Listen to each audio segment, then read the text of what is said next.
bagi Allah yang telah menikmatnya kepada kita semua, sehingga di hari berkah mulia ini dimudahkan oleh Allah Subhanahu wa Ta'ala untuk sama-sama bertatap muka, walaupun di dunia online, ya. Insya Allah akan menjadikan yang istimewa di akhir zaman ini. Dijadikan oleh Allah Subhanahu wa Ta'ala untuk belajar dari manapun, bagaimanapun keadaannya. Dan itu kita syukuri kemudahan di akhir zaman. Semoga dengan pertemuan kita Allah Subhanahu wa Ta'ala akan kita. Amin ya Allah. Salawat semoga tercurah kepada junjungan kita Nabi besar Muhammad sallallahu alaihi wasallam beserta keluarga, para sahabat dan para pengikutnya di yaumil akhir. Semua ini mahasiswa semua bukan ya? Pengurus IMM ya. Ya. Angkatan berapa ini?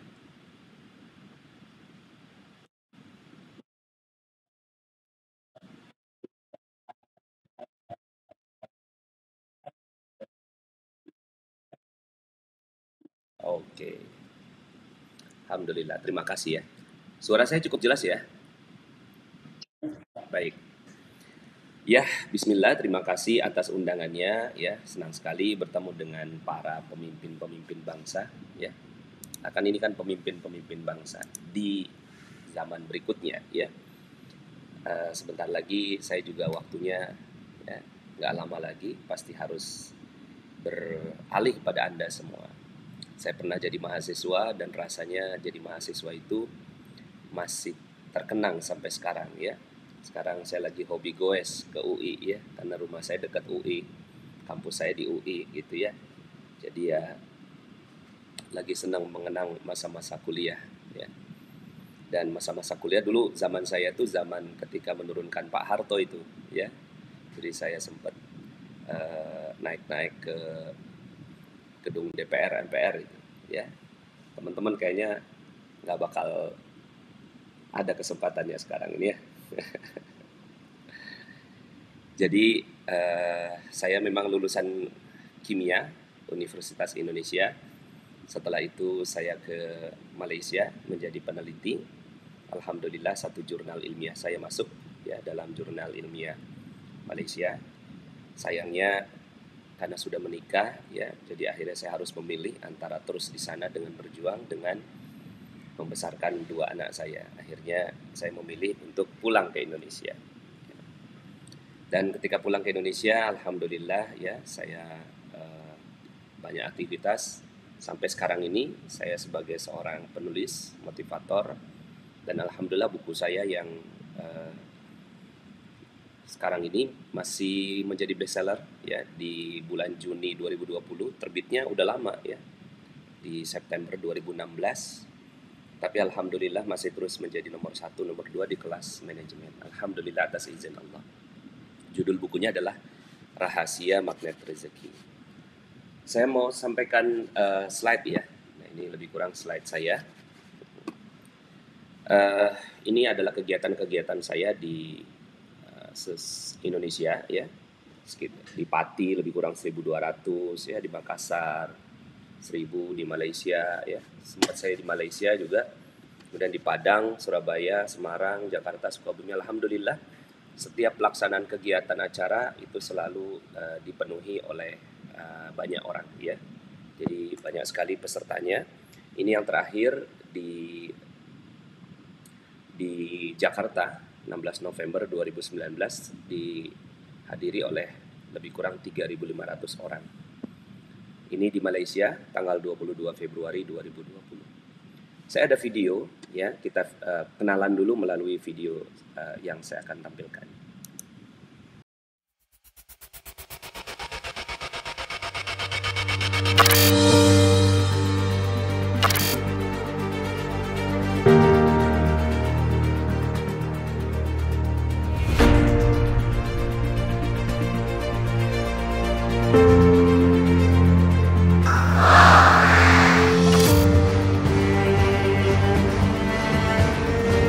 Setiap pikiran adalah doa dan semua doa dikabulkan oleh Allah, baik yang positif maupun yang negatif.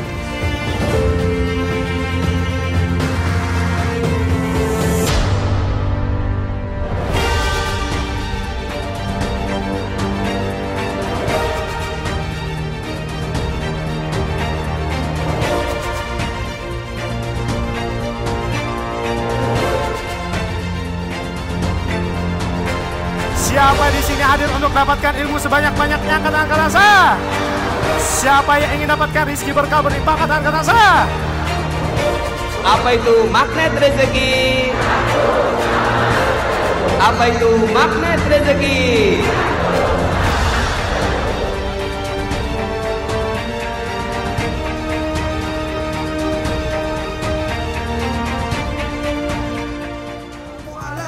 Assalamualaikum ya akhi ya ukhti.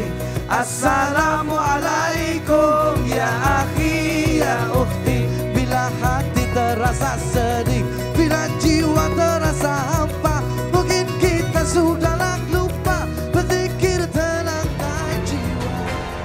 Wali ayyi ala'i rabbikuma tukadziban. Sami Allahu liman hamidah. Allahu Akbar.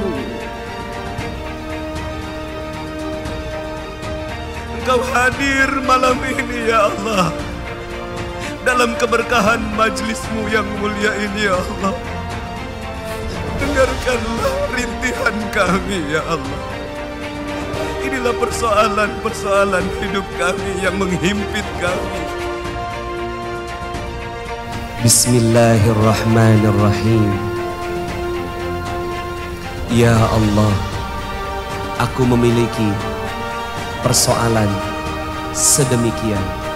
Sayangilah aku, kasihanilah aku, titipkanlah kepadaku satu ayat-Mu yang bisa membuat aku jauh lebih tenang, mengetahui rahasia di balik peristiwa ini.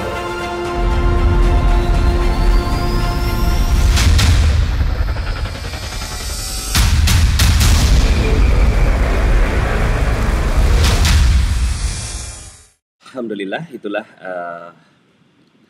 pelaksanaan kegiatan kita ya. Jadi cukup banyak yang hadir, ya kurang 3.500 itu saya bersama juga dengan sahabat saya Mas Ipo Santosa ya waktu 16 November itu.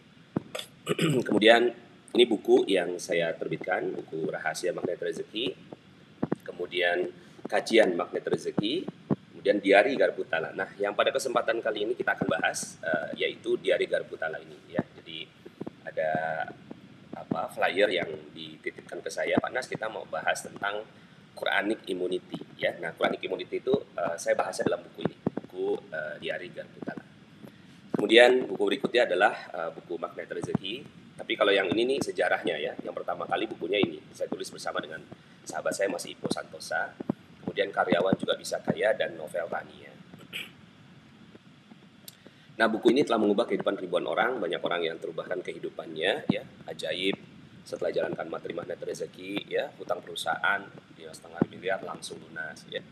Kemudian ada lagi yang jalankan satu jurus 7 hari pada lebaran, suami langsung dapat proyek senilai 1,5 miliar. Ada lagi Mbak Eri dari Surabaya, luar biasa setelah mengenal Magnet Rezeki hidup jadi enteng dan tiba-tiba saya dilamar gitu ya. Dan ada lagi saya benar-benar dihujani rezeki setelah mendapat rezeki, sekarang alhamdulillah saya dikasih hadiah umroh gratis ya. Ada juga yang keliling dunia ya, seperti ini saya sudah 8 kali ikut training Magnet Rezeki, nggak pernah bosan, hidup saya penuh keajaiban, omset ratusan juta dan bisa keliling dunia ya. Kemudian ini pergi haji dalam waktu 1 tahun saja ya, ajaib. Kemudian ini ya, berkali-kali saya ikuti materi Magnet Rezeki, nggak paham-paham, alhamdulillah sebulan setelah pulang dari Mega Seminar Sukabumi, saya dapat mobil CR-V gratis. Mobil CR-V-nya gratis, nggak bayar ya. Jadi ajaib sekali. Hanya dengan mengamalkan ilmu Magnet Rezeki dan ilmu Garpu Tala ya, dapat mobil secara gratis. Nah, untuk yang corona ya, ini saya tampilkan di YouTube saya. Di YouTube saya, alhamdulillah saya juga sudah mendapatkan penghargaan dari YouTube ya. Ini adalah saya ketika mendapatkan silver play button ya. Jadi alhamdulillah saya sudah saat ini 202.000 ya, 202.000 subscriber dan tayangannya sudah jutaan. termasuk salah satunya yang di-ban, ya, yang di-ban oleh YouTube. Sebentar, ini saya matikan dulu. Oke. Ada yang di-ban oleh YouTube, yaitu yang paling atas tuh, ya, yang kabar gembira. Dua profesor ini mengatakan corona bisa disembuhkan dengan metode ini, ya. Kemudian juga ada judulnya telah ditemukan vaksin corona, ya, itu juga di-ban, ya. Jadi banyak, ada dua ya kaitannya dengan corona ini, ya. Karena saya menyampaikan bahwa corona bisa disembuhkan dengan metode Quranic immunity, ya. Nah, ini saya juga mengutip dari testimonial Guru Besar Unhas, ya, video yang kedua. Guru Besar Unhas sembuh dari corona dan menganjurkan garpu halal, ya. Itu ada videonya. Saya coba munculkan videonya, ya. Ini adalah pendapat dua profesor yang kita lihat.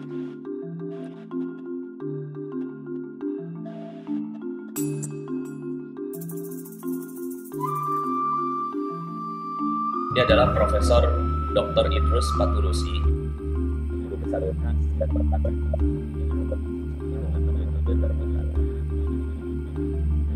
karena itu tidak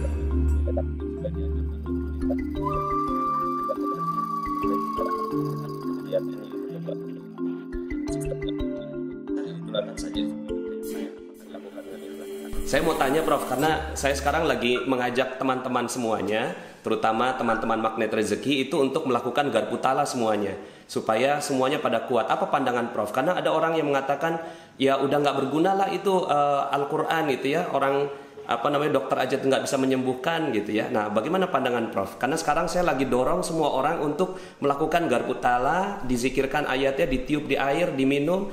Ya mungkin Prof bisa kasih pandangan. Jadi begini, kalau kita sebagai umat yang beragama ya, ada hal-hal yang sebetulnya kalau secara pikiran manusia mungkin nggak ketemu ya. Tetapi ada satu hal barangkali rahasia Tuhan yang harusnya ya whatever lah. Dan nggak mungkin kalau saya kira kita umat beragama, kalau kita memohon ya dengan ikhlas, saya kira insya Allah dijabah lah itu doa kita. Nah, sistem garpu tala ini saya kira bagus sekali. Ya kenapa tidak? Ditularkan aja saya kira untuk disampaikan kepada yang lain.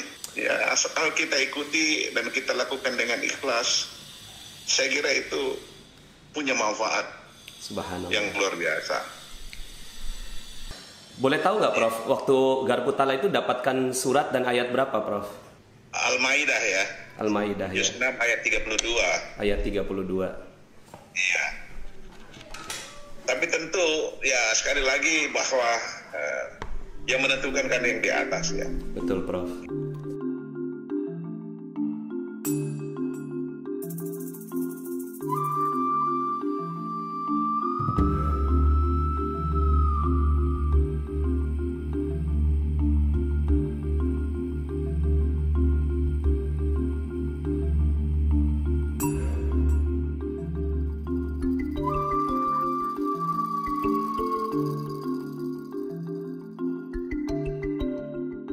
Sebab saya sebagai doktor perubatan, kita kena buat macam-macam untuk dapatkan perlindungan badan dan sebagainya. Tetapi saya rasa tidak ada yang lebih besar daripada Al-Quran. So begini, kita ada masalah, Qurannya banyak, hidayahnya banyak, hudalinasnya banyak. Tetapi manakah yang spesifik untuk masalah kita ketika itu?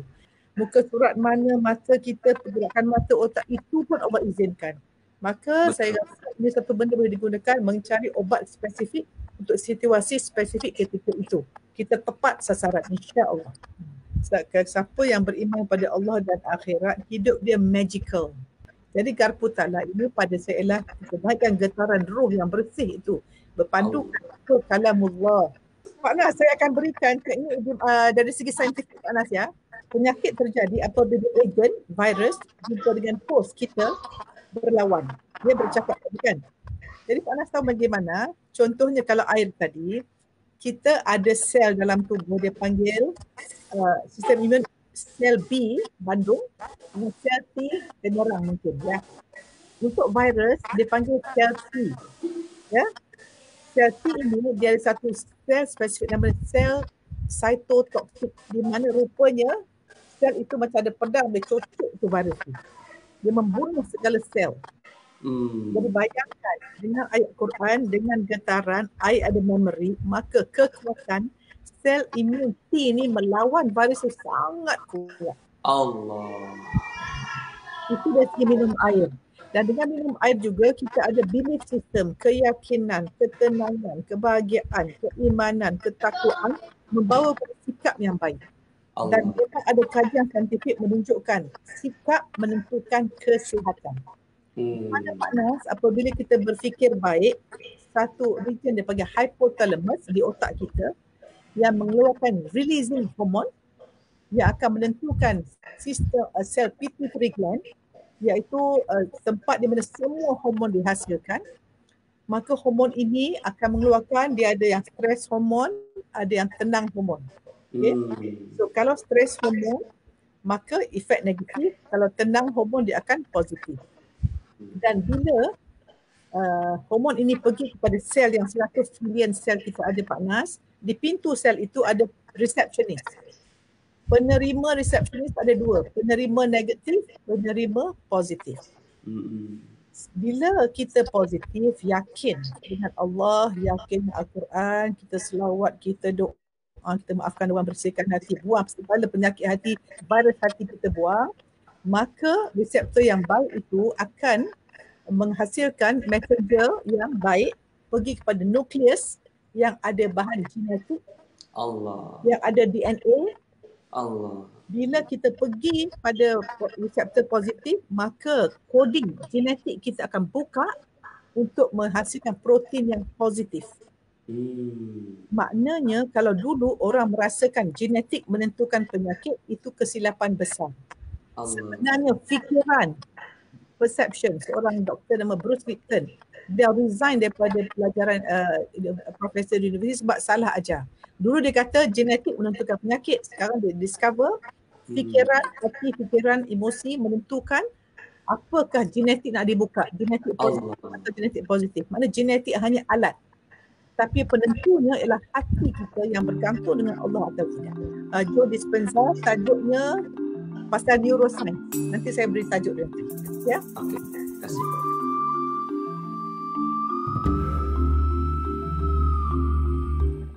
Oke, itu adalah pendapat dua profesor, dan itu profesornya bukan profesor sembarangan, ya. Yang satu adalah mantan rektor dari FK Unhas, ya, Fakultas Kedokteran Universitas Hasanuddin.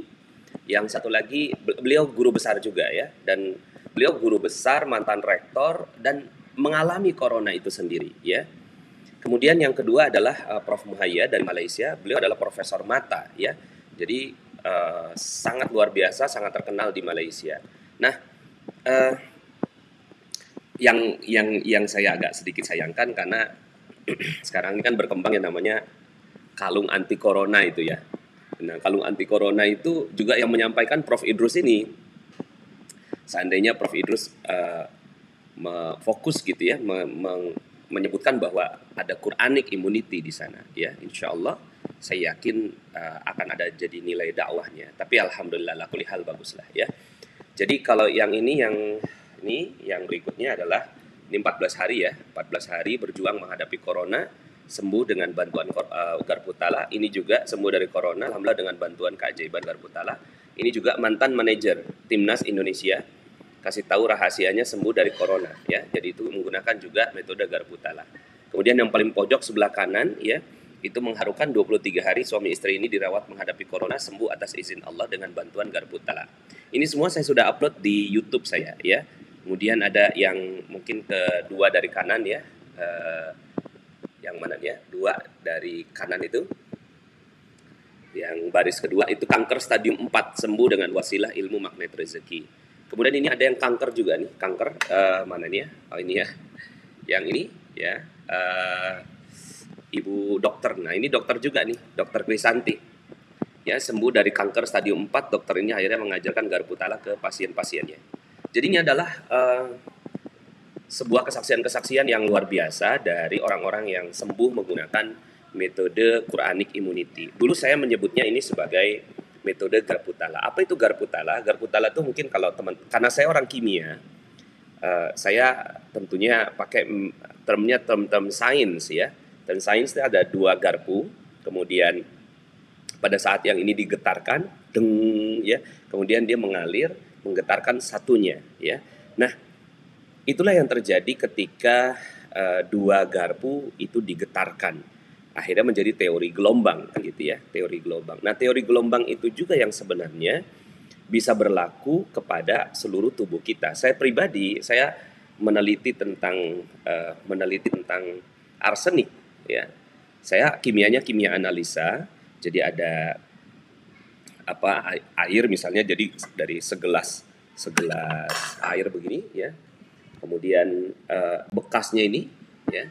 Bekasnya saya ambil, kemudian saya uji di laboratorium. Nah, saya bisa mengetahui gitu ya, apakah di dalamnya ada arsenik.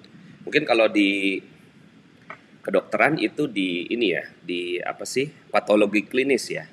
Jadi di ininya ya, patologi klinis. Nah, saya pribadi di bidang itu, tapi saya kimia analisa lebih umum daripada patologi klinis ya. Tidak ke pengobatan, tapi saya ke analisa. Nah, untuk menganalisa apakah di situ ada zat-zat seperti itu kan kita meneliti meneliti gelombangnya. Nah, jadi ketika gelombang itu kita bisa temukan, akhirnya kita bisa meneliti atau mendapatkan pengetahuan tentang apa yang ada di dalam kandungan si zat atau si gelas itu. Nah, saya langsung masuk ke teorinya. Jadi kalau di YouTube sudah saya sampaikan banyak hal ya kaitannya dengan penerapan dari Quranic Immunity ini sebenarnya dari asalnya dari Quranic Vibration ya. Vibrasi Al-Quran, getaran Al-Quran yang bukan hanya untuk penyembuhan, ternyata untuk banyak sekali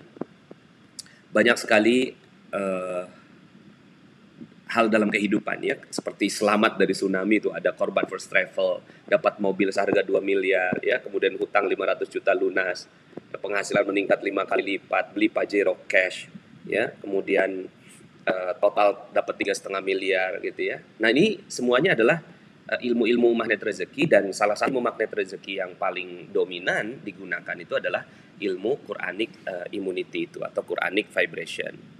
Nah, mungkin sedikit tambahan perkenalan dari saya. Alhamdulillah buku saya jumpa dengan Pak Habibie ya. Saya titipkan buku itu alhamdulillah sebelum beliau diangkat oleh Allah Subhanahu wa taala. Kemudian Pak Tun Mahathir Muhammad juga Perdana Menteri Malaysia itu menandatangani buku saya, di tanggalnya bagus sekali, cantik, 20/02/2020 ya. Subhanallah, saya juga nggak pernah menyangka ternyata buku ini sampai ke beliau. Kemudian itu mungkin sedikit perkenalan ya. Oke, sekarang saya langsung masuk ke Garputalanya ya, atau ke Quranic Vibration ya. Kenapa Quranic Vibration itu bisa menyembuhkan getaran itu? Yang satu ya, ketika kita resah, gelisah, galau, khawatir, cemas, itu kan ada getar-getaran yang ada dalam tubuh. Getarannya getaran nggak bagus, kekhawatiran, kekecewaan, ketakutan ya, itu juga kan semuanya getaran. Nah, saya memandangnya dalam sudut pandang getaran ya, sehingga akhirnya ya kalau kita kan punya berbagai macam sudut pandang sains ya. Nah, secara sains kita sekarang hidupnya sudah dengan gelombang, termasuk sekarang ini kan. Saya bisa berbicara dengan Anda di masa di tempat jauh berbeda seperti ini. Ini kan juga kan pakai gelombang ya. Menggunakan gelombang. Nah, gelombang itulah yang akhirnya melahirkan keajaiban kita seperti sekarang. Sebentar saya masukkan dulu materinya.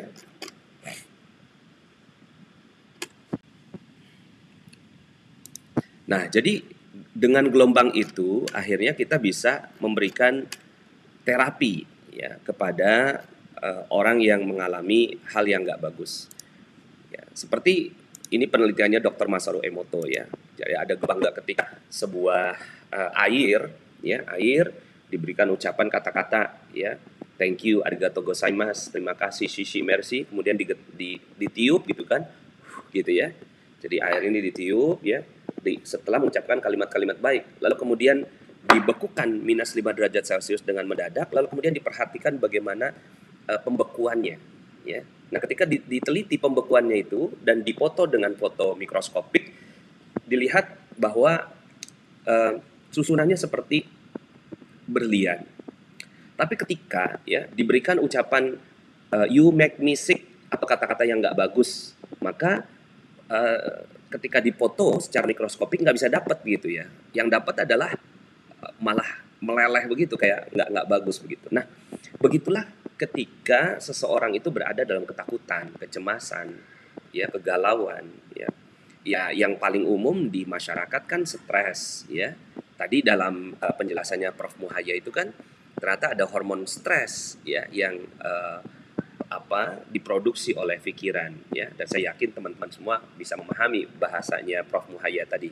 Saya pribadi nggak terlalu banyak paham itu ya, karena bicara tentang apa tadi virus T apa segala macam, sayanya juga sedikit banyak udah nggak inget itu tentang metabolisme ya. Nah ini kan getaran. Apa yang menyebabkan satu dia seperti berlian, yang satunya seperti bubur ya. Saya menyebutnya satunya energi berlian, satunya energi bubur.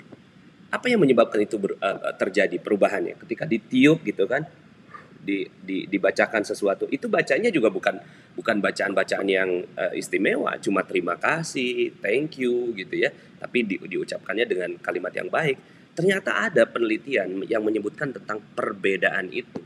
Nah, begitu juga dengan COVID-19 yang sekarang ini kita hadapi. Saya sangat hakul yakin sekali ya, betul COVID-nya ada ya, COVID-nya ada. Saya juga tidak percaya sepenuhnya dengan teori-teori konspirasi yang mengatakan bahwa ini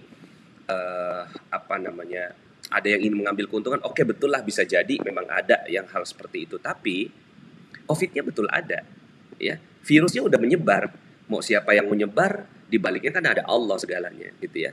Nah, yang saya yakini adalah bagaimana Quran sebenarnya ini adalah kesempatan kita ya, kesempatan kita yang sangat besar. Ya, apalagi teman-teman semuanya ada di Fakultas Kedokteran ini gitu ya, untuk membuka hati, membuka diri. Kan selama ini kan kedokteran kita memang berkiblat kepada Barat gitu, nggak ada yang salah ya. Bahkan kedokteran kita sudah melahirkan hal-hal yang canggih luar biasa gitu kan, yang dulunya nggak pernah terbayang di kita. Tapi mungkin perlu dikasih satu ya muatan baru gitu. Allah ngasih PR kepada kita semua ini tentang COVID-19 gitu ya. COVID-19 semuanya seperti kayak hopeless gitu. Semua seperti kayak gimana ya menghadapi ini. Apalagi sekarang ini WHO udah menetapkan bahwa COVID-19 ini adalah airborne gitu kan. Udah melayang di udara gitu. Itu dahsyat sekali gitu ya. Dan bagi saya pribadi ini adalah satu kesempatan ya untuk memperkenalkan metode ini ke masyarakat ya. Metode ini ke masyarakat, metode tentang bagaimana mendekat kepada Al-Quran. Nah, saya mau bicara sejarahnya dulu ya. Sejarahnya pertama ketika itu ya, ada yang menghubungi saya ya. Dia bilang begini, Pak Nas, saya mau bunuh diri. Saya mau bunuh diri. Kagetlah saya gitu ya. Nah, orangnya ada di Solo, saya di Depok, di Jakarta kan. Kemudian saya tanya, ibu ada apa? Boleh nggak cerita pada saya gitu. Akhirnya dia cerita, Pak Nas, anak saya meninggal dunia. Ya, nah anak meninggal dunia biasalah gitu kan. Kalaupun sedih ya sedih gitu kan. Tapi kok ini sampai mau bunuh diri? Boleh nggak ibu diceritakan kenapa? Anak saya meninggalnya tragis Pak Nas. Ya, itu suami saya mundurin mobil. Anaknya umur 1 tahun, laki-laki, lagi main-main di belakang mobil. Kemudian si ibu mundurin gitu, mundurin si bapak itu mundurin mobil, itu kelindes anaknya. Kakaknya 2 perempuan melihat dengan mata kepala sendiri, teriaklah itu 2 kakak ini, ayah, ada adik ayah. Tapi sang ayah nggak dengar, yang dengar si ibu lagi masak di dapur. Karena mendengar suara sang anak teriak begitu gitu ya, si ibu lari keluar. Ternyata si anak lagi dilindes sama ayahnya, krek krek krek krek, krek gitu ya. Kemudian akhirnya digedor-gedor itu jendela suaminya. Kemudian turunlah mereka. Ya itu anak udah penyek di bawah ban itu. Kemudian didorong gitu kan. Sampai kemudian akhirnya ketika dipangku gitu dibawa ke dokter, ya, di tengah perjalanan meninggal dunia. Jadi tragis. Ada perasaan bersalah di situ, ada perasaan kecewa, ada perasaan marah, tapi marahnya nggak tahu mau kemana, mau marah sama suami juga bingung gitu kan, si suami juga merasa bersalah. Nah sekarang saya mau tanya gitu sama teman-teman kedokteran maupun psikologi gitu, berapa lama menyembuhkan traumatik seperti ini? Kan lama sekali. Satu orang sembuh, yang kedua belum, yang kedua ngingetin yang pertama, yang ketiga dan seterusnya, sampai kemudian akhirnya pada kebingungan kan. Dan akhirnya setiap ngelihat ban mobil itu si ibu selalu terbayang anaknya. Ini traumatik yang dalam sekali. Ya udah pasti kalau secara teori getaran ya saya memegang teori getaran gitu, gelombang. Gelombang apa yang ada dalam tubuhnya? Ya, getaran-getaran yang nggak bagus. Semua sel-sel tubuhnya itu bereaksi gitu ya, memancarkan hormon-hormon yang nggak bagus. Nah ini juga tadi diterangkan oleh Prof. Muhaya tadi. Ada satu profesor, namanya Profesor Bruce H. Lipton, ya, yang dia selama ini mengatakan bahwa yang namanya penyakit itu ada keturunannya, ada genetik gitu ya. Ternyata ada satu ajaran baru, ya, mungkin teman-teman nanti silahkan di browsing tentang epigenetics, dan saya meyakini itu, ya. Saya meyakini tentang epigenetics bahwa ternyata genetika itu bisa diubah, ya. Genetika itu bisa diubah. Bahkan saya ada satu buku baru ya yang terbitan mana itu ada seorang profesor gitu ya. Sampai kemudian akhirnya dia bisa mengubah genetika dari orang yang tadinya tuh tua banget jadi muda gitu. Itu bisa gitu dipengaruhi gitu pakai yang namanya epigenetics. Bahkan di dalamnya tubuhnya juga dia ada namanya susunan-susunan genetik yang bisa diubah. Itu luar biasa. Nah, kalau seandainya gitu ya, secara teori itu semua bisa diubah, begitu juga protein yang kita munculkan kan bisa diubah atau bisa diproduksi gitu ya, bisa diproduksi hormon-hormon yang baik dan seterusnya itu. Nah, balik ke kisah si ibu tadi, saya di Depok, dia di Solo. Kemudian saya bilang gini, Bu, ya kalau ibu percaya sama saya, ya. Kalau ibu percaya sama saya, boleh nggak ibu ambil air wudhu? Saya bilang begitu. Sebenarnya pikiran saya sederhana. Mudah-mudahan ini untuk sedikit aja mundurin waktu aja gitu ya, mundur waktu supaya dia kegalauannya hilang. Ternyata dia benar mau wudhu. Setelah wudhu ya, dia nanya lagi, Pak Nas sekarang saya sudah wudhu, apa yang harus saya lakukan lagi? Saya bilang setelah wudhu ibu sholat deh, saya bilang gitu kan. Nah saya mau nambahin apa? Nambahin getaran positif. Menambahkan getaran positif yang tadinya getaran-getaran gak positif itu muncul dari seluruh sel tubuhnya dan kemudian akhirnya melahirkan hormon-hormon gak bagus dan dia pengennya mati aja kan gitu. Ya makan pasti gak enak seperti sariawan kan. Sariawan makan seenak apapun gak enak. Ya, begitu juga dengan kalau kita lagi mikirin utang, ya, mikirin putus cinta ya, itu makanan gak enak gitu, ya. Habis khianati sama pacar gitu kan, pas makannya mana ada enaknya gitu kan. Apalagi si ibu itu, dia pengen bunuh diri aja. Kemudian akhirnya saya bilang begini, Bu, kalau ibu masih percaya sama saya, setelah sholat ibu coba buka Quran, buka Al-Quran, kemudian kasih tahu ke saya ayatnya apa. Nah saya mau kasih tahu nih ya ayat apa yang dia dapat. Tapi sebelum itu ya, saya terkejut ketika dia bilang gini, ya, siap Pak Nas, saya coba gitu kan. Dia coba tuh gitu kan. Terus semenit, 2 menit, 5 menit, 10 menit, kok saya tungguin gak ada kabar dari dia gitu kan. Akhirnya saya telepon setelah 40 menitan lah gitu ya. Bu gimana kabarnya? Apa dia bilang gitu ya. Subhanallah, Allahu Akbar, terima kasih Pak Nas. Saya sudah siap untuk menghadapi hidup yang baru. Gitu dia bilang. Ya kan saya kaget kan. Loh kok bisa hanya dalam waktu singkat itu orang berubah gitu loh. Yang tadinya mau bunuh diri, traumatiknya dalam, tapi bisa sembuh gitu kan. Nggak pakai obat-obat, penenang-penenang dan seterusnya gitu. Kok bisa gitu kan. Nah, kemudian langsung dia datang ke rumah orang tua, datang ke rumah mertua. Setahun berikutnya diganti lagi anak yang keempat, laki-laki lagi gitu ya. Nah saya ngikutin terus tuh beritanya dia karena penasaran gitu ya. Nah saya tanya sama dia, Bu, waktu itu ibu dapat ayat berapa sih gitu kan? Kok saya penasaran, kok ibu bisa sembuh gitu loh. Ya, yang kayaknya tuh ngadepi traumatik seperti itu nggak gampang, ya. Nah, ini dia ayatnya, surat 18 ayat 4. Waziral ladzina qalu takhazallahu walada. Ayat ini turun untuk memperingatkan kepada orang yang berkata Allah mengambil seorang anak. Kaget dia. Ya, kaget dia kok bisa ngepas sama kisahnya dia. Sebenarnya ayat ini bukan ditujukan untuk dia, tapi ya Al-Quran tuh punya banyak layer, punya banyak dimensi. Di dalam Al-Quran tuh banyak dimensi. Seperti misalnya kalau teman-teman lihat hologram, ya. Hologram itu kan ada beberapa layer ya.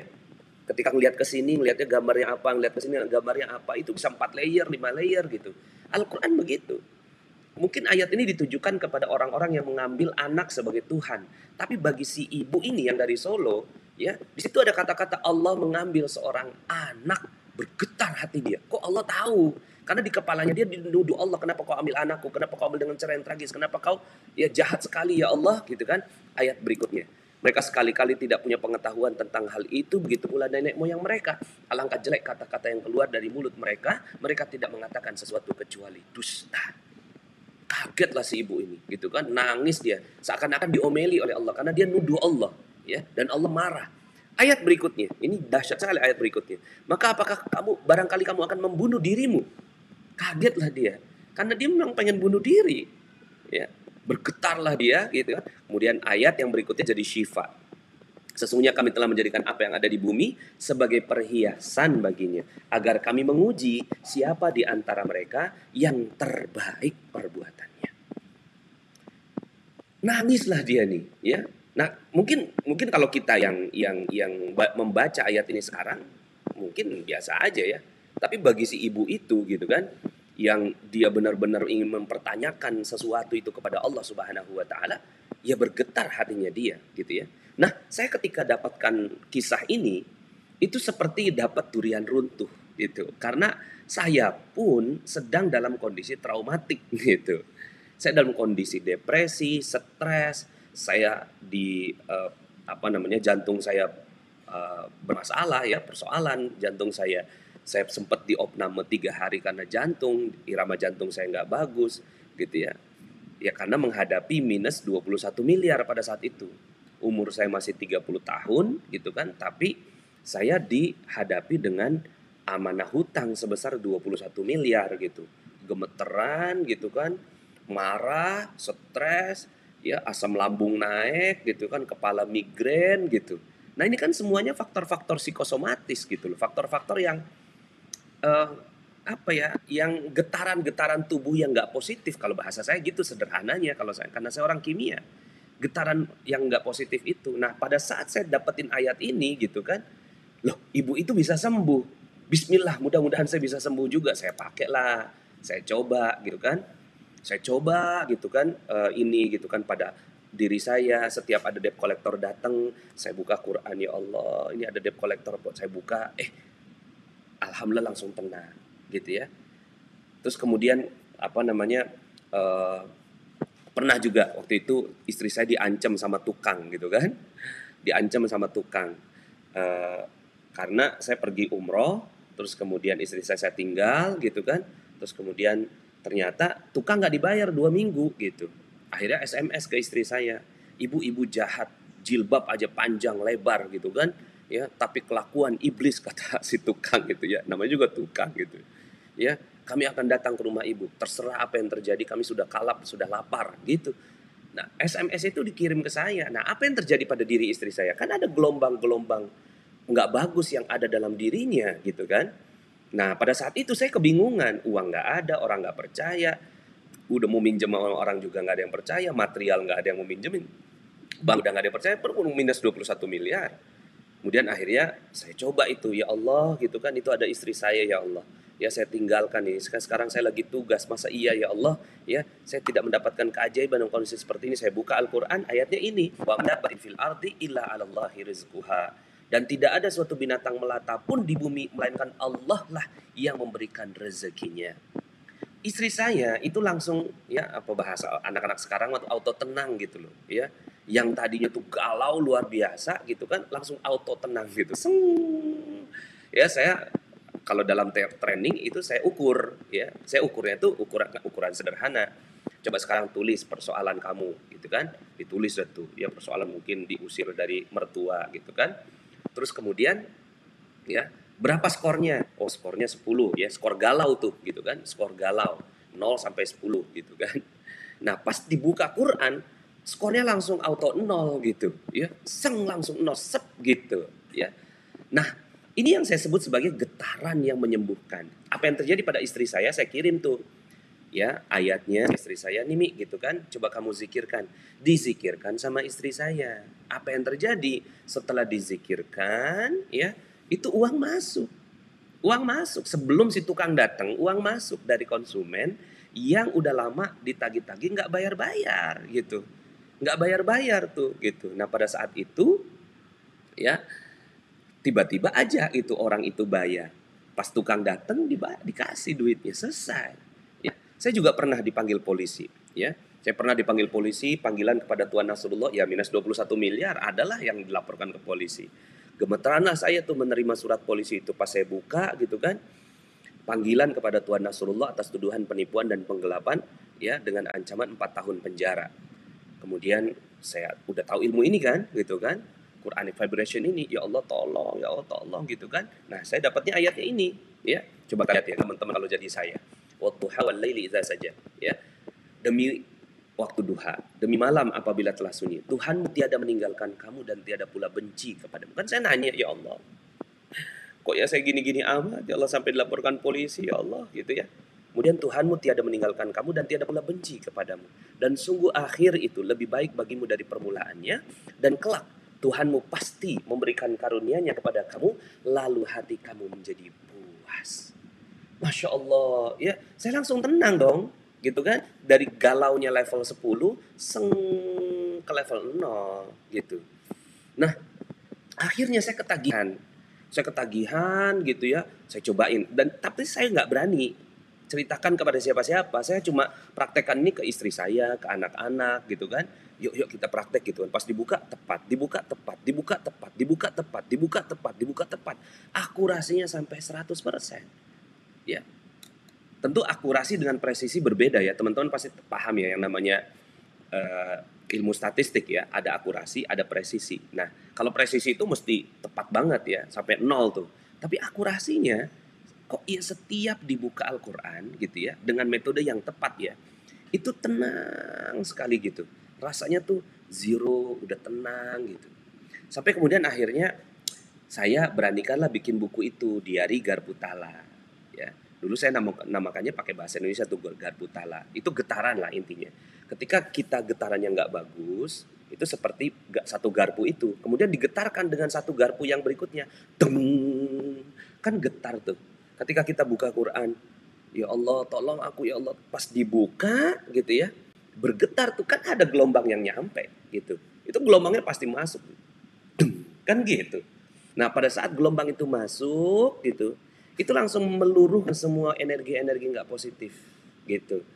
Wong yang terjadi pada penelitiannya Dr. Masaru Emoto itu begitu, kok apalagi Al-Quran yang dibacakan.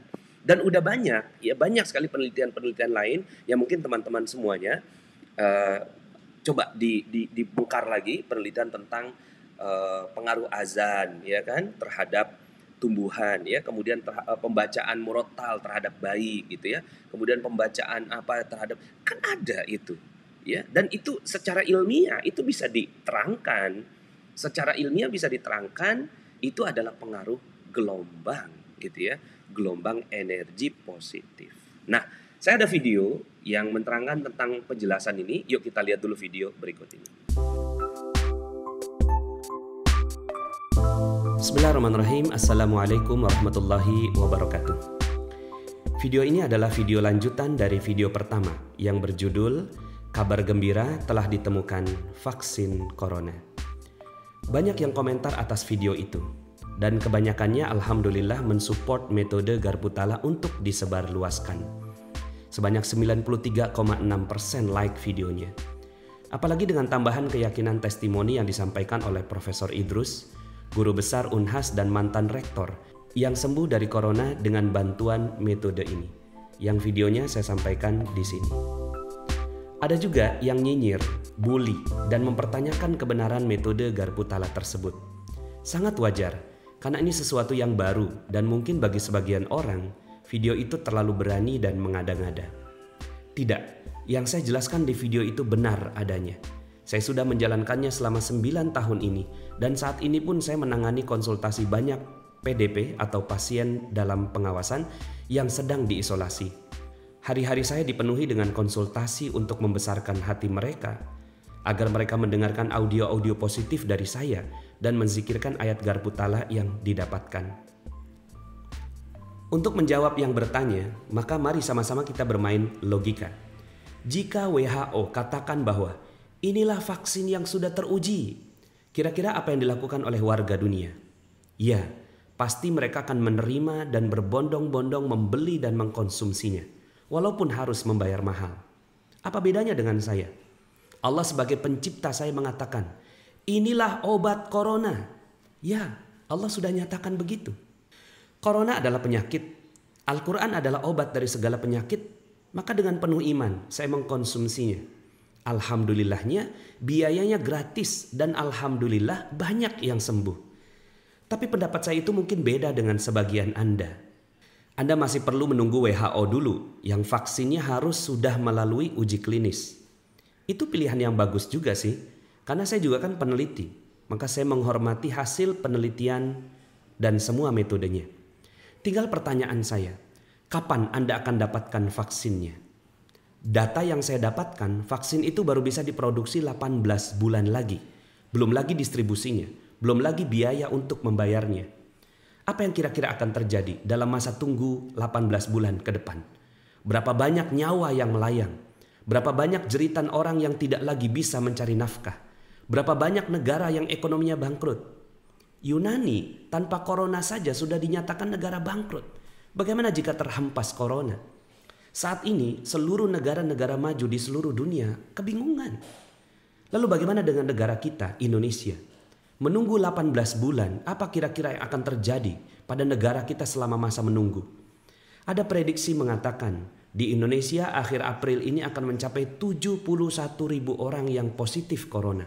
Pilihan yang ada saat ini, selain semua metode standar yang semua negara melakukannya, adalah metode garpu tala yang sedang saya praktekkan ke banyak pasien PDP. Dan saya sangat hakul yakin sekali, jika banyak yang melakukan metode ini, maka jumlah positif corona tidak akan mencapai 71.000 di akhir April. Sebagian dari Anda juga mungkin mengatakan begini, kami sudah tahu Al-Quran itu sebagai penyembuh, maka cukuplah dengan apa yang kami lakukan sekarang dan tidak perlu gunakan metode Anda. Nah, kalau pertanyaannya itu, maka untuk Anda lah video ini dibuat. Saya akan menjawabnya dan semoga Anda bisa terbuka dengan penjelasan saya. Tentunya saya tidak akan mengulang penjelasan bahwa Al-Quran sebagai syifa. Silahkan lihat video saya sebelumnya. Dan ini adalah penjelasan penguat dari video tersebut. Begini, setiap obat perlu dosis yang pas. Jika dosisnya tidak tepat, tidak juga akan menjadi penyembuh. Setuju? Pasti setuju ya. Contohnya begini, jika seorang sakit kepala memerlukan dosis 100 mg sekali minum dan dia hanya mengkonsumsi 20 mg, apakah akan sembuh? Logika mengatakan tidak akan sembuh karena dosisnya tidak cukup. Itulah mengapa kita memerlukan dokter yang dengan tepat menghitung dosis setiap orang.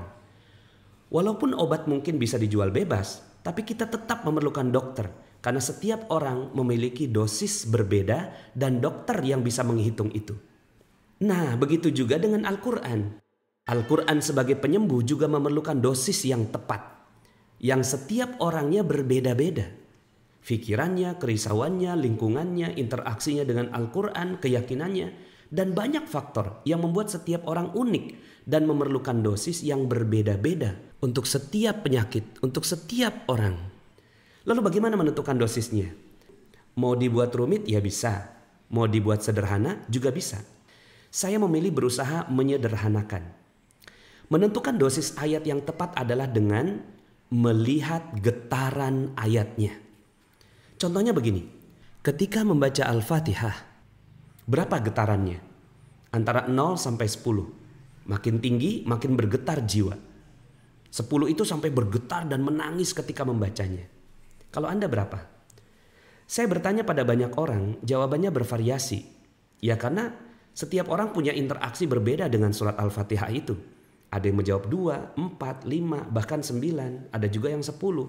Tapi itu hanya satu orang dari sekitar 1.800-an orang yang ikut live Facebook bersama saya waktu itu. Nah sekarang coba Anda. Saya bacakan Al-Fatihah dengan nada berbeda. Yang pertama. Bismillahirrahmanirrahim. Alhamdulillahi Rabbil Alamin. Ar-Rahmanir-Rahim. Maliki Yawmiddin. Iyaka na'budu wa iyaka nasta'in. Ihdinas siratal mustaqim. Siratal ladzina an'amta 'alaihim ghairil maghdubi 'alaihim waladdallin. Oke, sudah didengar? Berapa getarannya? Catat atau simpan dalam pikiran Anda. Sekarang saya akan bacakan yang kedua. Bismillahirrahmanirrahim. Alhamdulillahi Rabbil Alamin. Ar-Rahmanir-Rahim. Maliki Yawmiddin. Iyyaka na'budu wa iyyaka nasta'in. Ihdinas siratal mustaqim. Siratal ladzina an'amta 'alaihim ghairil maghdubi 'alaihim waladdallin.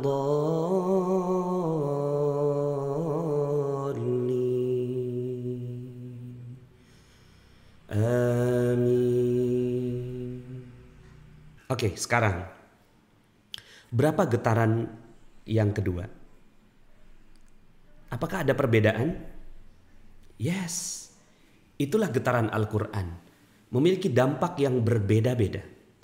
Dalam surat yang sama dan orang yang sama saja, saya membacakannya sendiri dan Anda juga mendengarkannya, orang yang sama, nilainya berbeda. Lalu bagaimana dengan orang yang berbeda-beda dengan penyakit yang berbeda-beda? Maka setelah Anda mengetahui bahwa Al-Quran ada getarannya, pertanyaan berikutnya, getaran berapa yang bisa menyembuhkan? Jawabannya, yang menjadi penyembuh adalah yang skor getarannya mendekati 10. Kalau bisa 10. Karena makin ke atas makin dahsyat proses penyembuhannya. Allah sebutkan ini dalam Al-Quran, dalam surat Al-Anfal ayat 2. A'udzubillahi minasyaitonirrajim. Innamal mu'minuna alladzina idza dzukirallahu wajilat qulubuhum wa idza tuliyat 'alaihim ayatuhu zadatuhum imana wa 'ala rabbihim yatawakkalun. Yang artinya sesungguhnya seorang mukmin itu jika disebut nama Allah bergetar hatinya. Dan ketika dibacakan ayatnya bertambahlah keimanannya. Ciri bergetar Allah juga sebutkan dalam ayat yang lain. Dalam surat 19 ayat 58. A'udzubillahi minasyaitonirrajim. Idza tutla 'alaihim ayatur rahmani kharru sujjadan wa bukiya. Yang artinya, apabila dibacakan ayat-ayat Allah yang Maha Pemurah kepada mereka, maka mereka menyungkur dengan bersujud dan menangis. Allah juga sebutkan ciri bergetar yang lain dalam surat 17 ayat 109. Wa yakhiruna lil adqani yabkun wa yakhiruna lil adqani yabkun wa yaziduhum khusyu'a. Yang artinya dan mereka menyungkur atas muka mereka sambil menangis dan mereka bertambah khusyuk. Pertanyaan saya, di ayat yang mana di dalam Al-Quran Anda pernah menyungkur, bersujud, menangis dan bertambah khusyuk membaca ayat-ayat Al-Quran? Pernah? Jika pernah, itulah getaran Al-Quran yang dosisnya bisa menjadi penyembuh di saat itu. Dan jika waktunya berbeda, ayat yang lain lagi yang membuat hati Anda bergetar. Saya ucapkan selamat kalau Anda pernah merasakan getaran Al-Quran. Tapi bagaimana jika belum pernah? Jika belum, maka Anda perlu mendapatkan getaran ayat itu sekarang. Ya, sekarang. Saat corona sudah menyebar dan malaikat maut siap merenggut nyawa Anda. Saat mendapatkan ayatnya, baca berulang-ulang, cintai ayatnya, masukkan ke relung jiwa, menyebar ke seluruh aliran darah dan sel Anda. Maka insya Allah, biiznillah, ayat itu menjadi sebenar-benarnya obat bagi Anda. Obat yang gratis dari Allah, yang akan menyelamatkan kehidupan Anda, orang sekitar Anda, bahkan negara Anda. Lalu bagaimana caranya? Itulah metode Garpu Tala. Metode menggetarkan Al-Quran agar menjadi penyembuh. Caranya sudah saya sebutkan di video sebelumnya. Untuk langkah-langkah metodenya langsung saja loncat ke menit 6, 50 detik. Sekali lagi catatan saya, silahkan dipraktekkan bagi yang mau dan beriman dengannya. Kita sudah tidak ada waktu lagi. Pastikan semua orang mempraktekkan syifa dari Al-Quran ini. Share video ini sebanyak-banyaknya. Kita tidak pernah tahu siapa yang terselamatkan dengan mempraktekkan vaksin Garpu Tala ini.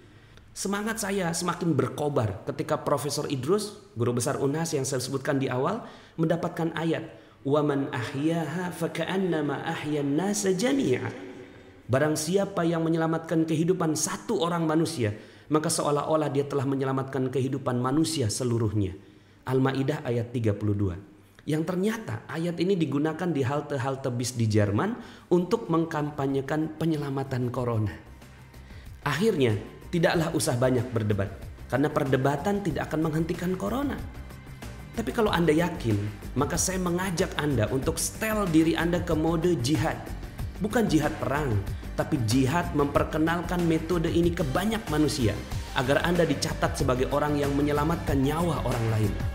Jikapun Anda melihat ada komen-komen tidak baik di video ini, biarkan saja. Mungkin mereka belum melihat keindahan Al-Quran.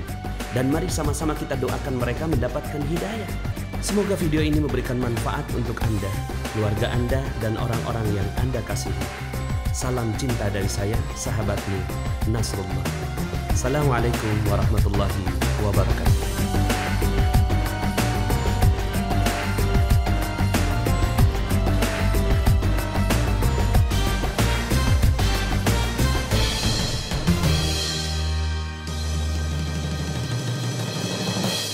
Oke, alhamdulillah itulah tadi video yang saya susun ya, dan itu menjadi akhir dari penjelasan saya.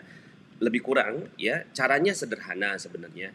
Pertama, kita udah tahu bahwa kita sedang memerlukan bantuan dari Allah Subhanahu wa taala. Ini adalah roja rahmatillah. Kemudian kita berwudu dulu, kemudian mengambil Al-Qur'an.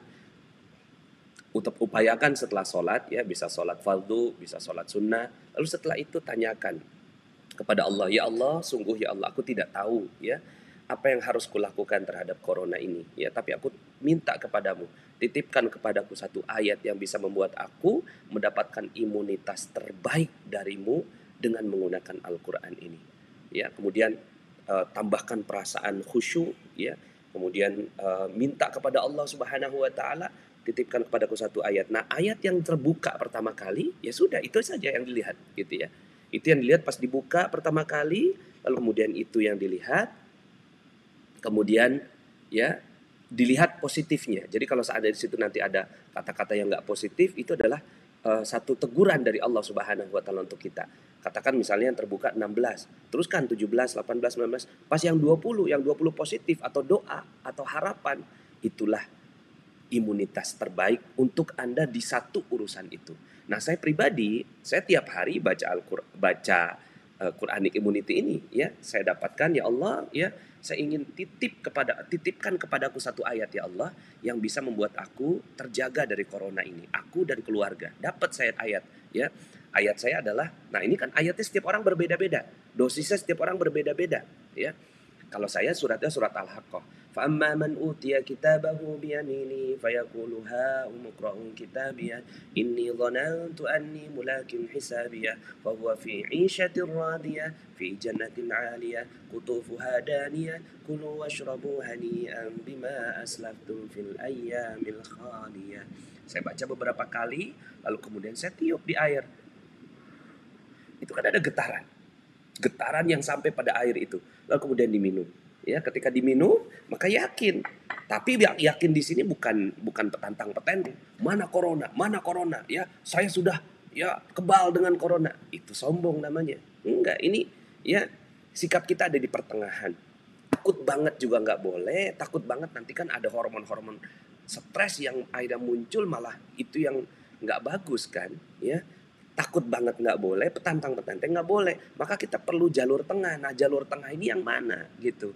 Ya masa iya kalung anti corona, jalur tengahnya ya enggak lah. Kalau kalung anti corona enggak jelas itu ya. Nanti malah ditertawakan oleh WHO gitu. Tapi kalau kita sebagai umat Islam gitu ya, physical distancing kita tetap lakukan ya. Kemudian juga pakai masker, oke lah kita pakai gitu ya. Tapi itu sebagai alat bantu gitu, alat bantu saja untuk berhati-hati, untuk mengatakan diri kita lemah gitu di hadapan Allah dan di hadapan corona yang kecil itu. Tapi sebenarnya kita sudah punya imunitas terbaik. Kalau mereka pada kebingungan dengan lockdown, yang satu lagi herd immunity. Jadi lockdown, herd immunity, lockdown, herd immunity, lockdown, herd immunity, kan gitu. Kebingungan semua orang, mau lockdown nanti ekonomi nggak bergerak. Mau bergerak di ekonomi kayak sekarang kan herd immunity, kebingungan, tahu-tahu kasus COVID nambah 2.000 orang gitu sehari. Maka kita perlu jalur tengah. Jalur tengah inilah Quranic immunity. Mudah-mudahan ya apa yang saya sampaikan ini bisa bermanfaat buat teman-teman semua, dan saya bersyukur sekali ya diundang oleh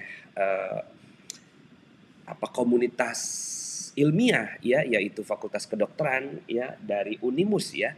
Mudah-mudahan Allah Subhanahu wa taala jadikan Anda sebagai dokter beriman ya, dokter yang itu tadi ya, man ahyaha faka'annama ahyan nasa jami'a. Ketika Anda menyelamatkan nyawa manusia satu, maka dipandang oleh Allah Subhanahu wa taala Anda adalah penyelamat semua yang ada di muka bumi. Oke, saya tutup dulu, saya serahkan, kembalikan kepada moderator ya. Kalau memang ada ingin tanya jawab, silakan.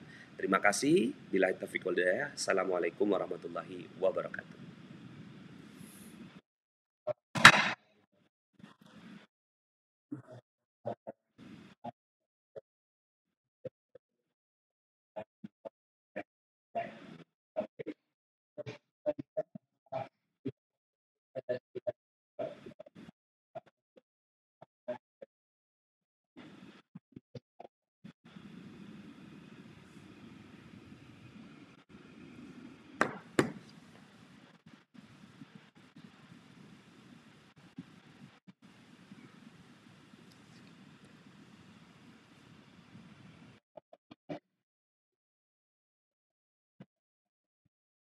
Boleh, silakan.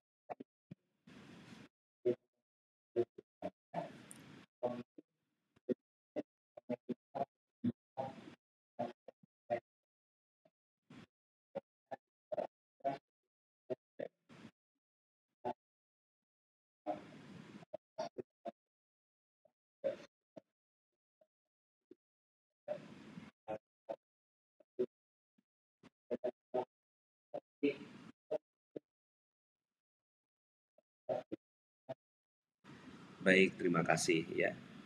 Satu, kita akan melakukan segala sesuatu itu kalau kita menemukan happy point ya. Seperti misalnya begini, saya lagi suka goes nih ya. Kenapa?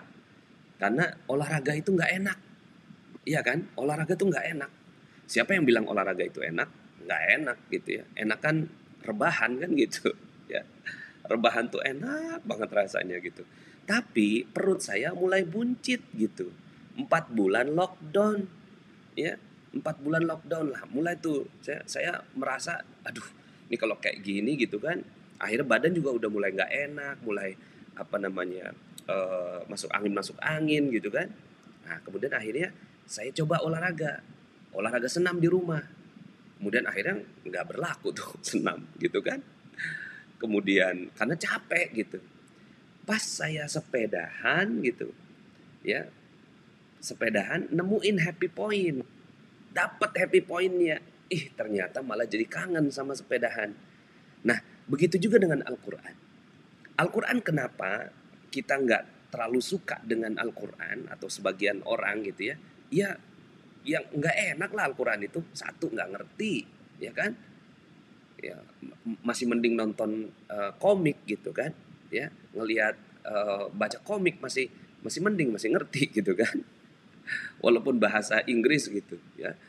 Tapi Al-Quran kita nggak ngerti ya. Terus kemudian juga kadang-kadang bacanya nggak bagus gitu. Nah, harus nemuin happy point-nya. Apa happy point di dalam Al-Quran itu? Nah, happy point dalam Al-Quran itu saya rasa adalah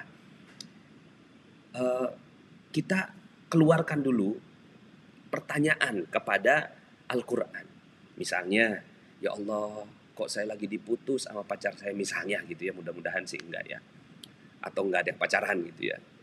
Terus coba deh, daripada kita nanya ke orang, nanya temen gitu, walaupun kita belum bisa baca Quran, tapi jadikan Al-Quran sebagai satu panduan. Pas dibuka, nanti Anda mentadaburi, ini kan cara tadabur ya. Nanti ketemu tuh happy point di Al-Quran. Terus kemudian misalnya, ya kok skripsi nggak beres-beres gitu kan? Daripada tanya siapa, coba tanya Quran. Pas dibuka, selesai. Anak saya udah kalau sekarang ini kan anak saya baru lulus SMA gitu ya. Terus kemudian kemarin baru ke SBMPTN gitu. Bi, aku udah belajar gini. Ya udah kan kamu tahu caranya gitu kan. Caranya pakai Al-Quran itu aja. Terus dibuka. Nanti setelah kita mulai menikmati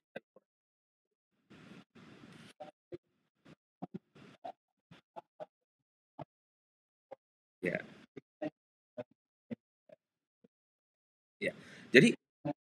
Ya. Jadi ketika kita mulai menemukan happy point itu, nanti kita akan happy gitu. Jadi bukan happy pointnya apa di Al-Quran itu, supaya kita istiqomah. Jadi mungkin ini pertanyaan secara umum, karena Al-Quran memang nggak gampang. Jawaban kedua saya pastinya ala bisa karena biasa, ya kan? Kalau nggak biasa ya memang nggak akan pernah bisa kita baca Quran dengan baik gitu ya. Seperti itu. Temukan happy point, yaitu motivasi terdalam kita untuk melakukan sesuatu. Kemudian yang kedua adalah ala bisa karena biasa. Biasakan aja terus, nanti insya Allah juga akan terbiasa.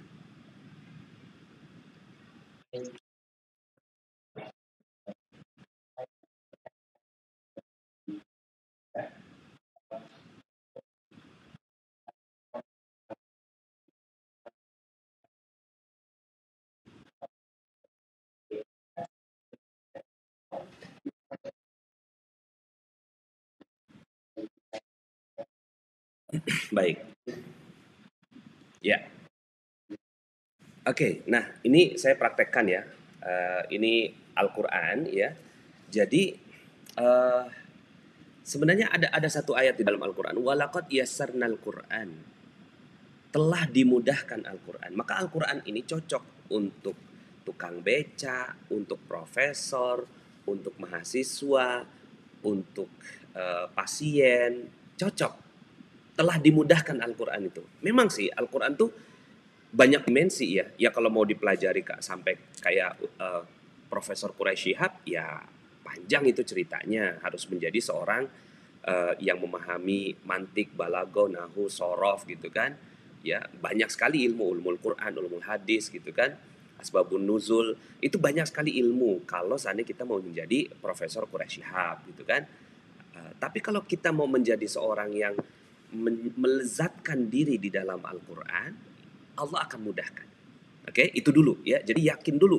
Walaqad yassarnal Quran, telah dimudahkan Al-Quran itu. Nah, terus bagaimana ini kalau seandainya bukanya bagaimana? Ya bismillah. Secara acak Allah pasti tahu. Tapi ini bukan satu-satunya metode ya. Ini salah satu metode saja. Kalau ada yang nanya, Pak Nas ini dapatnya dari mana metode ini? Ada imam. Namanya Imam Ibnu Battah. Silakan nanti kalau mau di searching. Imam Ibnu Battah hidup di abad ke-3 Hijriah. Ya. Imam Ibnu Taimiyah hidup di abad ke-6 Hijriah menyebutkan bahwa Imam Ibnu Battah melakukan hal ini. Oke. Jadi kalau ditanyakan apakah dalilnya ada di zaman Nabi, di zaman Nabi nggak ada Quran yang tersusun seperti ini. Tapi kalau bicara tentang apakah ada ulama yang melakukannya, ada yang namanya Ibnu Battah. Tapi hati-hati melakukan ini ya.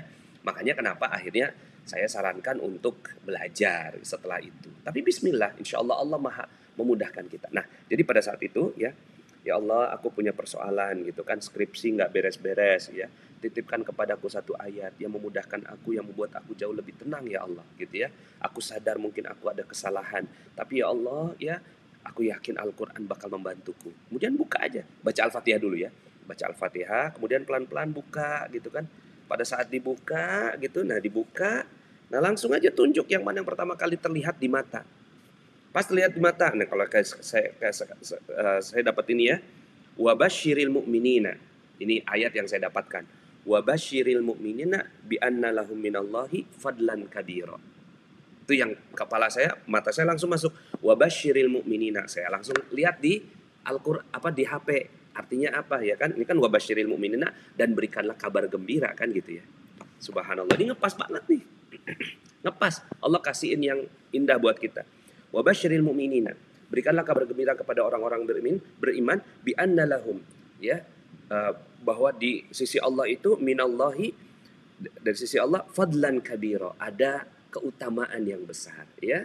Nah, jadi ya udah, itu ya udah. Subhanallah. Jadi kita jadi nemuin happy point nih. Dapat nih. Ya Allah, pada saat saya lagi skripsi nggak beres-beres kok Allah kayak ya menghibur saya gitu. Wabasyiril mu'minan bi anna lahum minallahi fadlan kabir. Nah, terus setelah itu apa yang harus dilakukan? Cintai ayatnya. Cintai yang positif ya, cintai yang positif. Jadi kalau seandainya nanti kita temuin ayat yang nggak positif, ya lihat satu ayat ke atas, satu ayat ke bawah, cari yang positif. Nah, yang nggak positif itu sebenarnya ini panjang ya. Kalau mau dijelasin secara umum ini 10 jam ya kelasnya ini, kelas Quranic Immunity atau Quranic Vibration ini. Tapi secara umum seperti itu karena Anda mahasiswa, saya yakin bisa lebih cepat paham ya. Lihat ke atas, lihat ke bawah, sekitar situ aja. Jadi saya nggak lihat yang halaman yang lainnya. Halaman ini aja pada saat saya tunjuk, lihat pakai tunjuk tangan ya. Kemudian lihat yang positif. Ya, pas lihat yang positif ya udah itu yang saya zikirkan. Nah, dizikirkan itu gimana? Zikirkan itu kan sebenarnya yang namanya repetisi, gitu kan? Ya, untuk memberikan energi-energi yang bagus kita input ke dalam tubuh. Nah, nanti Allah yang akan mudahkan kita. Nah, saya nggak bisa ngomongin kecuali dilaksanakan, gitu ya. Panas gimana? Ya, coba aja Anda jelasin aja rasanya gudeg sama orang Barat, gitu kan? Coba orang Barat nanya gitu kan, apa sih rasanya gudeg? Gudeg adalah rasanya itu campur.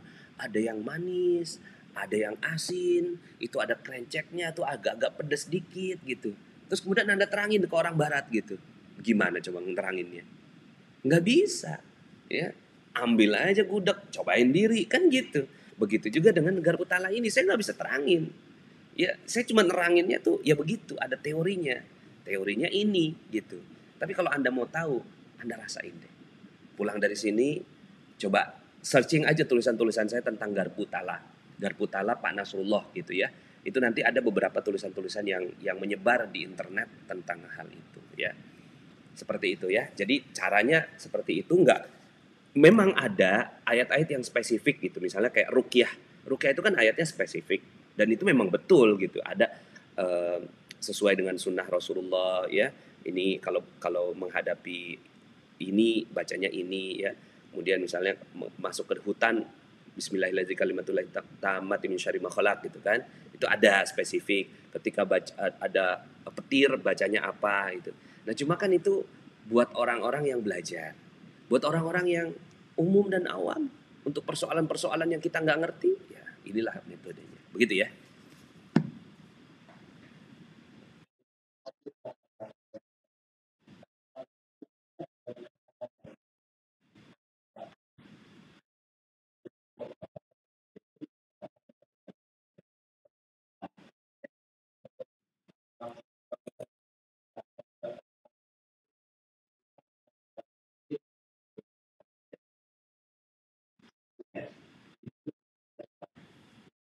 Baik, terima kasih.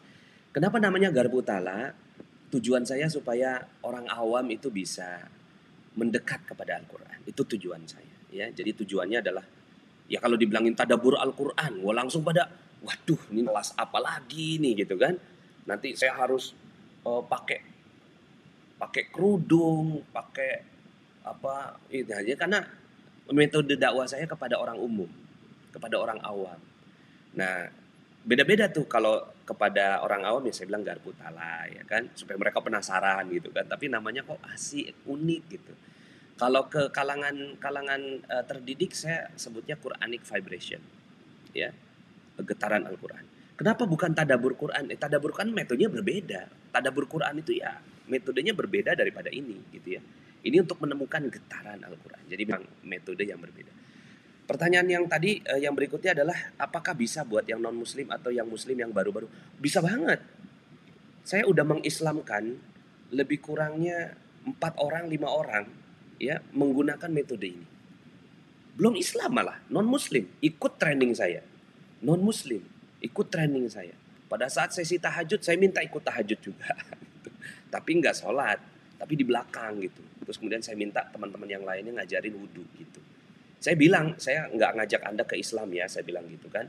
Tapi supaya Anda ngerasain apa namanya sensasinya aja gitu. Saya bilang gitu, rasain sensasinya gitu. Ya, tapi ini bukan agama saya bilang gitu kan. Ini mah Al-Qur'an, kok Al-Qur'an tuh hudan linnas, bukan hudan lil muslim. Saya bilang gitu. Dia mau. Pas dapat ayatnya bergetar langsung masuk Islam. Ada 5 orang. Ya, masuk Islam. Nah, jadi kalau orang yang non muslim aja ya itu bisa gitu. Ya, apalagi yang muslim walaupun yang baru-baru.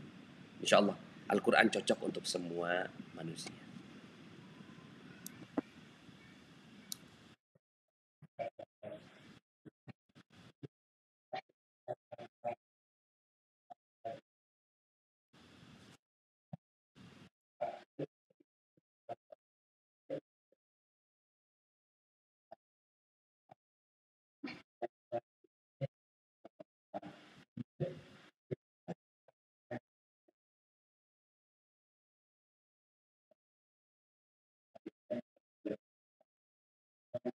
Baik. Wah, ini jawabannya panjang ini ya. Gimana kita bisa mengimplementasikan? Pertama, cintai aja dulu deh. Nah kan kita nggak tahu cara mencintainya. Ya kadang-kadang itu cara cinta itu cara mencintai seseorang itu kita perlu belajar ya. Ya kita perlu belajar mencintai. Nah yang sering terjadi adalah kita belajar Al-Quran itu bukan belajar cara mencintainya, tapi cara membacanya. Ya kan? Cuma cara membacanya, makanya buku Iqra yang paling terkenal kan gitu. Setelah itu ya ininya, tapi buku tentang bagaimana mencintai Al-Quran itu yang coba cari deh, cara mencintai Al-Quran. Hampir-hampir nggak ada. Nah dalam konteks ini ya, bagaimana mencintai Al-Quran. Sekarang kita menghadapi COVID, ya, menghadapi COVID. Kita yakin bahwa antibyanan likulli syai'in. Al-Quran itu menjelaskan segala sesuatu. Tantang diri kita. Masa iya Google? Google itu kan hebat gitu. Google tuh hebat. Apa-apa ada di Google, kan gitu.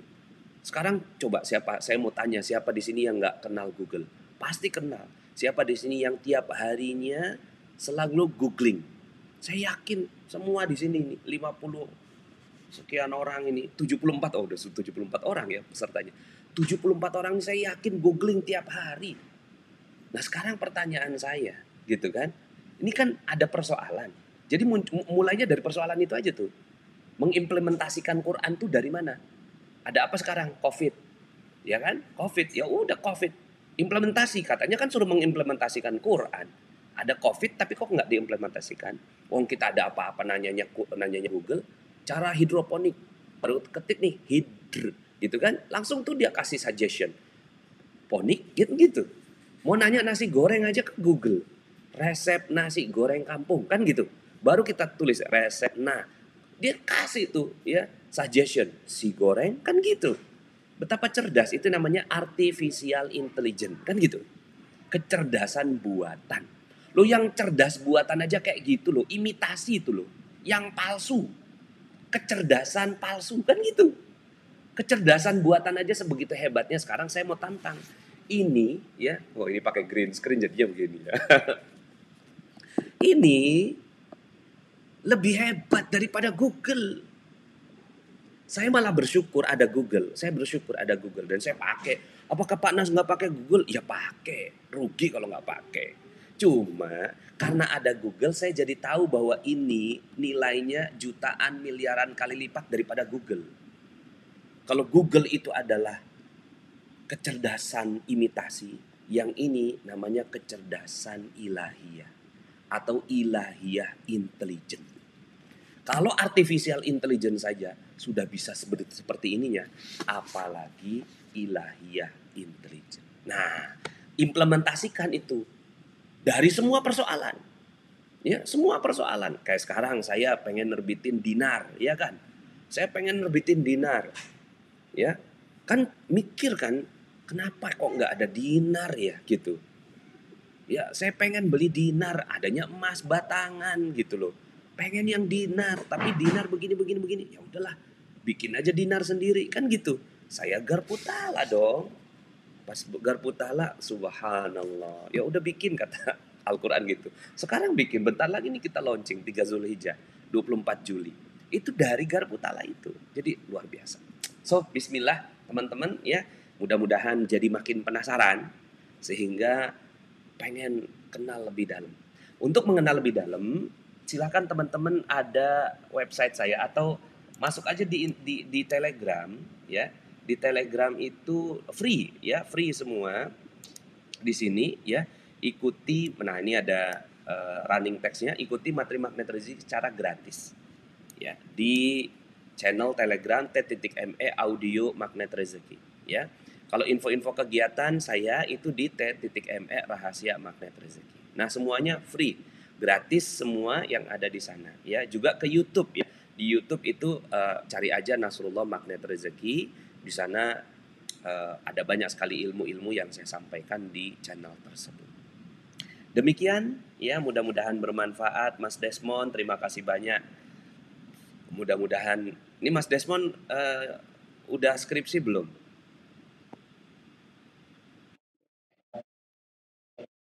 Oh, semester 2 kelihatannya kayak udah semester 7 kayaknya. Mukanya muka dewasa ya. Mudah-mudahan saya doakan semua yang ada di sini ya. Mestinya mukanya ditunjukin semua, ini saya cuma baca nama-nama ini ya. Harusnya mukanya kelihatan gitu loh, biar yang baru bangun tidur ketahuan. Ya. Wah, alhamdulillah pada kelihatan. Terima kasih semuanya ya. Alhamdulillah seneng ngeliatin anak-anak muda ini ya. Saya mau udah tua ya. Terima kasih semuanya pada muncul ya. Saya mau screenshot boleh nggak nih? Oh, ada sesi foto. Siap. Ya, oke. Ya, saya serahkan ke Mas Desmond. Silakan.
Ustaz.